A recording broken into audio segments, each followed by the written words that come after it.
Bonsoir madame. Dites-moi, comment est-ce qu'on vous appelle? Arthur Hamon.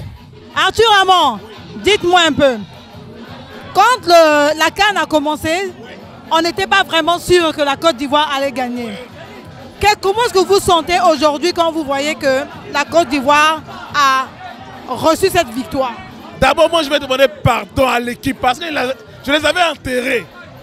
Mais là, aujourd'hui, il faut le sujet de ma joie. Voilà. Est-ce que je peux dire? Ouais. Donc, tu confirmes ton pardon? Pardon à l'équipe, c'est vrai. Pardon à l'équipe. Voilà, parce qu'ils ont renversé la situation. Et aujourd'hui, là, ils me donnent la joie. Tous les scénarios prouvent, hein. Tous les scénarios conduisaient à cette direction-là. C'était une destinée, c'était une tête promise pour la Côte d'Ivoire. Waouh, c'est merveilleux ça. Ouais, vraiment, nous sommes que joyeux, nous sommes que heureux et profitons jusqu'à la nouvelle CAN. Oui Mathieu, dis-moi, après cette victoire, d'abord, au début, on ne savait pas comment est-ce que le match allait se terminer. Et maintenant que nous avons eu la victoire, la Côte d'Ivoire a gagné la coupe. Qu'est-ce que tu peux dire? Je veux que tu me parles du début. Hein? Au début, nous étions confiants. La confiance est redescendue. Mais c'est le lieu de dire merci au Maroc qui nous a permis d'aller au deuxième tour. Et depuis cette qualification pour le deuxième tour, on s'est considérés comme des revenants. Et donc on a dit à tous nos adversaires, le cadavre qui sort de la tombe, vous allez sentir son odeur. Et tous ceux que nous avons rencontrés sur notre chemin ont senti notre odeur, à tel point que nous avons gagné la coupe. Merci à la Côte d'Ivoire, merci au coach, merci à tous les joueurs, merci au président de la République. Léandra, dis-moi un peu, au début de cette CAN-là, tu t'attendais à la victoire de la Côte d'Ivoire, sincèrement? Non, zéro. Pas du tout en fait. Tu es venu suivre le Nigeria. Et avec ça, la Côte d'Ivoire a gagné. Oui. Et comment tu te sens maintenant? Je me sens mal, attristée. Mais c'est la belle famille, ça va. Donc tu te confesses quoi? Non, ça va, c'est la belle famille. C'est la même famille.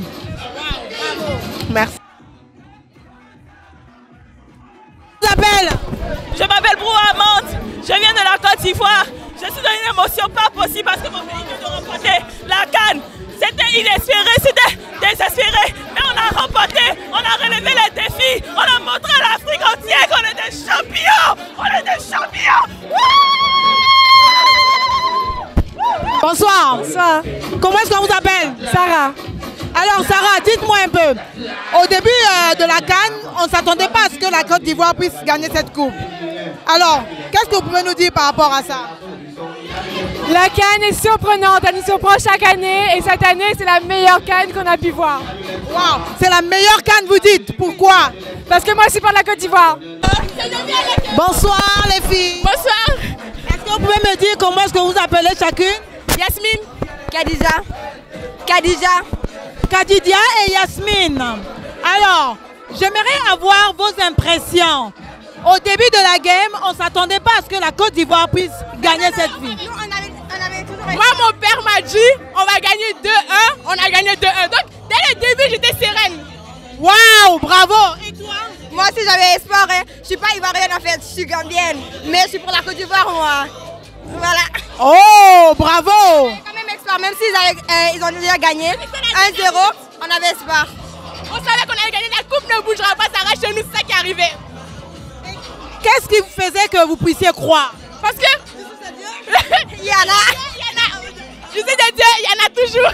Non, répétez-moi ça. Justice de Dieu, il y en a toujours. C'est la même chose que j'ai dit. Donc vous avez cru à la justice de Dieu. On savait qu'on allait gagner. C'est vrai que souvent les Ivoiriens ils font un peu, mais on savait. On se connaît, on se comprend.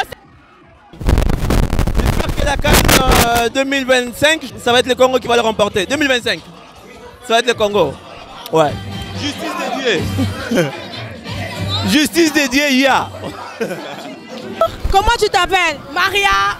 Alors Maria, dis-moi un peu, est-ce qu'au début de cette CAN, Tu t'attendais à ce que la Côte d'Ivoire puisse gagner cette coupe? Non.